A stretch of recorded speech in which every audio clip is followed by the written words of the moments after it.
It was the worst storm in years. Trees bowed under fierce winds, thunder cracked the sky, and the rain lashed like bullets.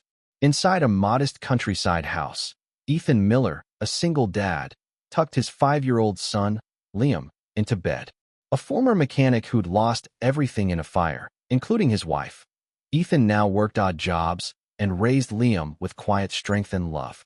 Their home was humble but warm. Just as Ethan was turning off the lights, a loud knock echoed through the house. Opening the door cautiously, he found a woman soaked to the bone, her heels in one hand, a phone in the other, dead. "I'm sorry," she said breathlessly. "My car broke down the road. There's no signal. I don't know where else to go." Despite his instincts telling him to be cautious, Ethan saw fear in her eyes. She wasn't just cold. She was terrified. "Come in," he said without hesitation. She stepped inside, shivering. "I'm Olivia. Thank you. I'll just wait until the storm passes." Ethan offered her dry clothes, his ex-wife's, warm soup, and space by the fireplace. Liam, half asleep, walked out rubbing his eyes. "Who's she, Daddy?" Ethan smiled. "Just someone who needed help tonight." Part 2. A secret revealed. By morning, the storm had passed, but Olivia hadn't. She made breakfast like she belonged. Liam laughed at her funny voices as she read him a story, and Ethan couldn't help but smile at the surreal calm. "Thank you for last night," she said, sipping her coffee. "You probably think I'm some helpless rich girl." He shrugged. "You didn't seem helpless. Just human." That struck her. When she offered money in gratitude, Ethan politely refused. "I didn't help for a reward." She was silent for a while, watching Liam draw pictures with crayons. Then she finally said it. "I'm the CEO of Mercora Enterprises. You know, that tech company in the city?" Ethan froze mid-step. "What?" She nodded.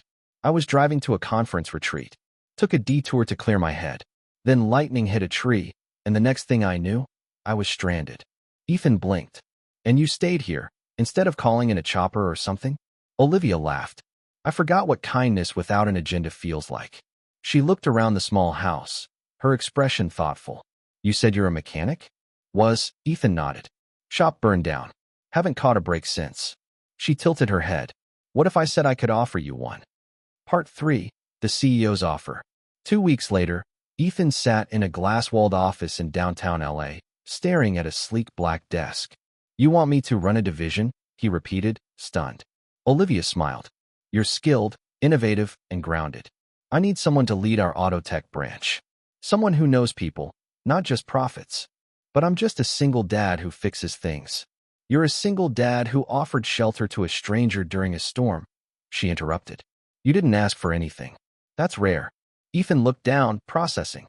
"And Liam?" he asked. "We have an on-site daycare," she grinned. "He'll be spoiled." He laughed, shaking his head. "This is insane. It's a second chance. For both of us," she said softly. They stared at each other for a moment. Two souls brought together by a storm, a child's smile, and fate. 3 months later, Ethan was not just leading the auto tech division. He was also falling in love with the woman who once knocked on his door in a thunderstorm. Sometimes, the storm doesn't come to destroy. It comes to connect.